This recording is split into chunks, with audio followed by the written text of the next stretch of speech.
You click on a quick guitar tutorial, planning to learn one riff before bed.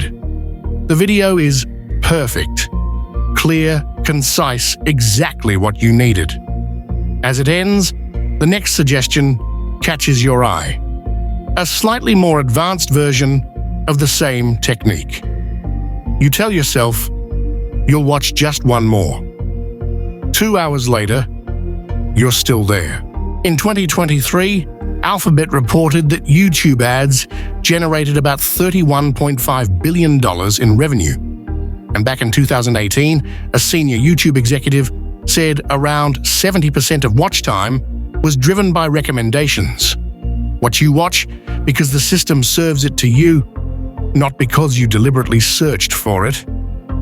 The late-night glow of your screen illuminates a familiar scene. What started as one video has become an expertly curated marathon. How does YouTube always seem to know exactly which video will keep you watching?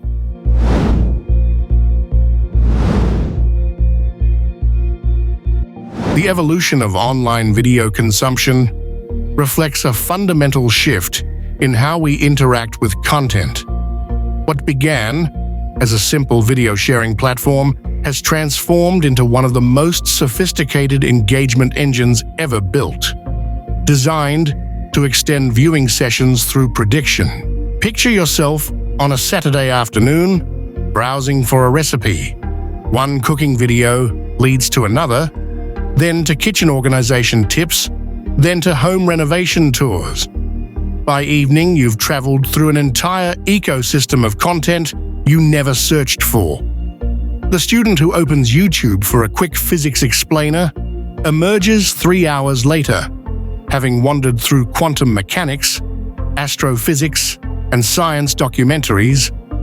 The parent who searches for one kid's song finds their toddler has been watching an algorithmically assembled playlist for the past hour.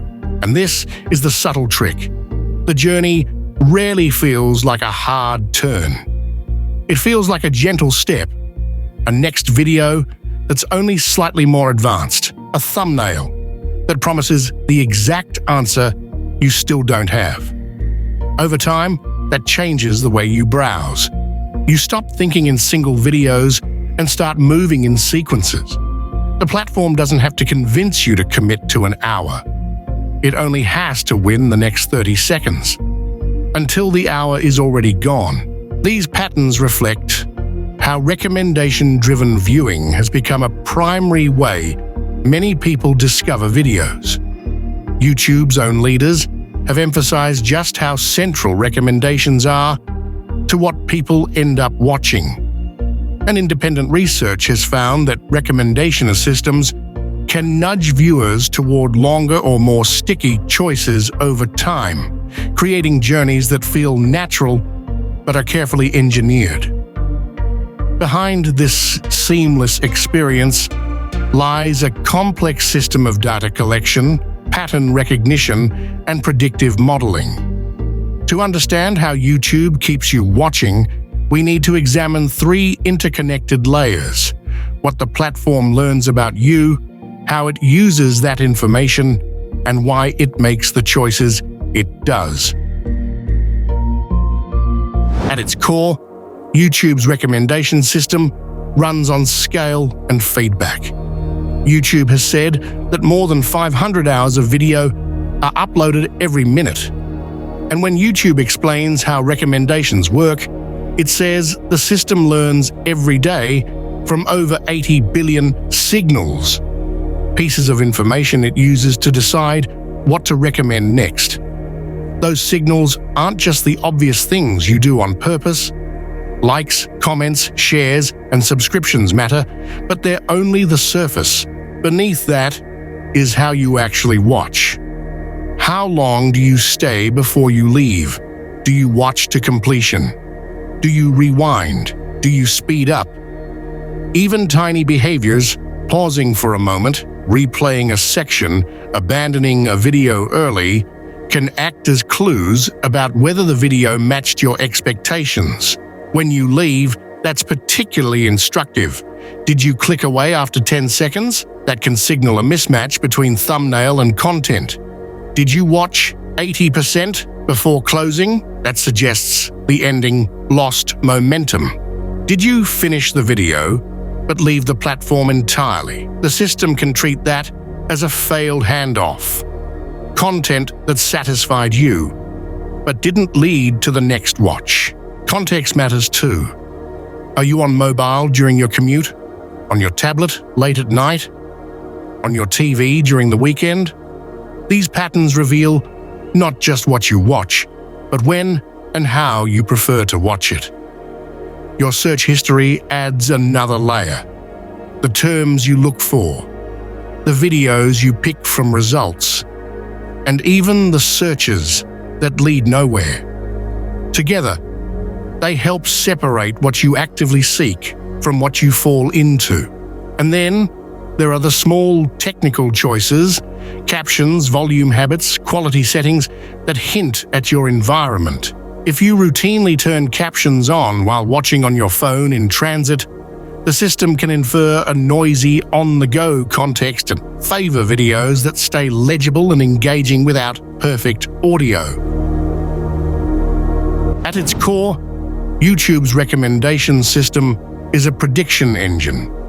Given what you just watched, it estimates what you're most likely to choose next and what sequence of choices might follow. That work starts the instant a video ends. The system pulls in thousands of candidate videos and runs them through a layered funnel. Some filters are basic: language, region, safety policies, and whether you've already seen the video. Others are contextual: the device you're on, how long you've been watching, and the time of day. What survives this stage becomes a shortlist that can be ranked in real time. Under the hood, this happens in stages. One model is focused on candidate generation, fast, broad, designed to retrieve a plausible set from a massive catalog. Another model is focused on ranking, slower, richer, designed to sort that set by predicted value for you. You can think of it as find the neighborhood first, then pick the best house on the street. That's why, after a beginner guitar riff tutorial, your up next often becomes a slightly harder riff or a next step lesson. The first model grabs a neighborhood of progression videos, and the ranker chooses the one most likely to earn your next click and watch through. Ranking is where the chess computer analogy fits. The algorithm doesn't only ask, will you click the next video? It also tries to forecast momentum. If it shows you video A now, what usually happens after that?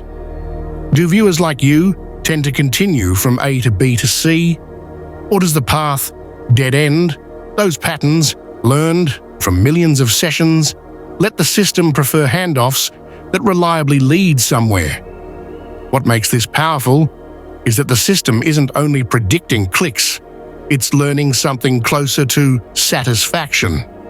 Not just whether you watched, but whether you seemed done. Did you return later to the same channel?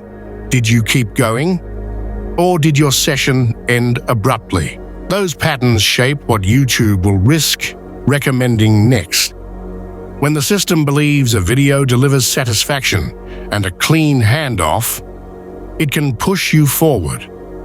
When it detects disappointment, fast exits, quick backtracks, abrupt session ends, it becomes more conservative, sticking to safer, familiar options. To do that, YouTube weighs dozens of signals at once. Relevance still matters. Topic overlap, channel affinity, and the style of video you've been responding to lately, but so do quality and satisfaction proxies, average view duration, retention curves, whether people rewind, and whether viewers return for more from the same creator. Even packaging matters. Titles and thumbnails that set accurate expectations tend to create longer watches, while clickbait that causes early exits gets demoted. Pacing is a hidden lever. Too many similar videos can create fatigue. Too much novelty can break the thread.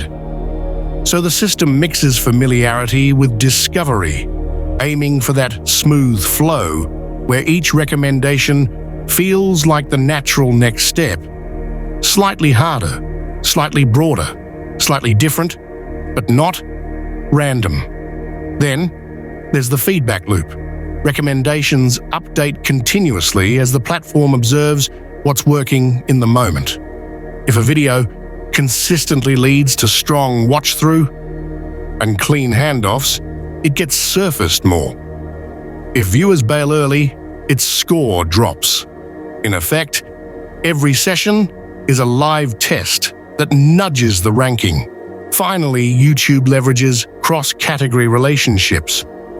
People who watch guitar tutorials often move to gear reviews, music theory, or performance breakdowns. Cooking can lead to meal prep, kitchen organization, then home renovations. These bridges help the system build longer, more varied journeys without losing coherence. Put together, this is less a library and more a dynamic playlist builder, trained on behavior, tuned by real-time performance, and optimized to win one more choice. The economic engine driving YouTube's recommendation system is tied to viewing duration. A video start can trigger pre-roll ads, and longer videos can unlock mid-roll breaks, so each additional minute watched increases the platform's opportunities to serve ads.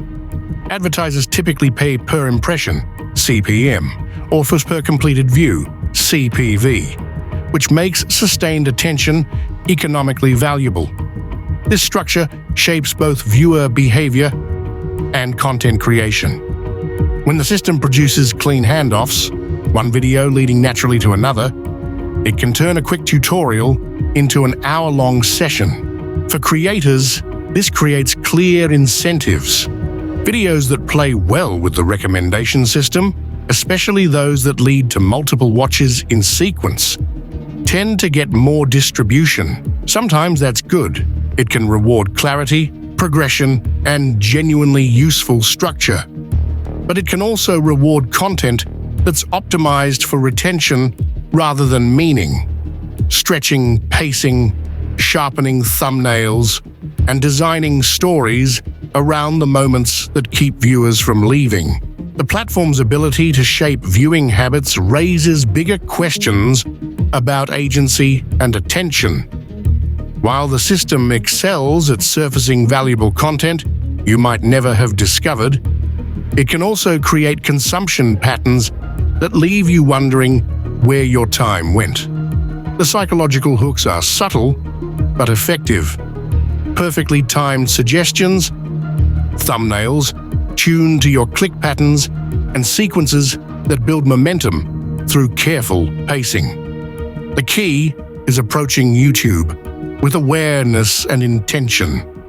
Understanding that recommendations are engineered to extend sessions helps you make more conscious choices.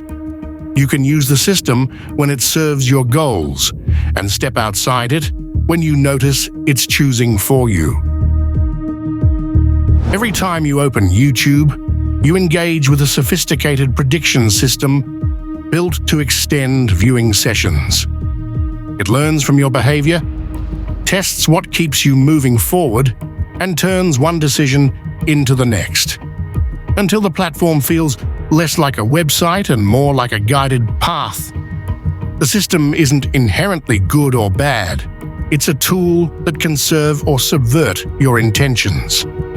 Understanding its purpose and mechanics lets you decide when to follow the current and when to swim out of it. As platforms become more skilled at extending your attention, your awareness becomes your most powerful tool. Subscribe to Behind the Algorithms for our next quiet investigation into the systems shaping your digital life.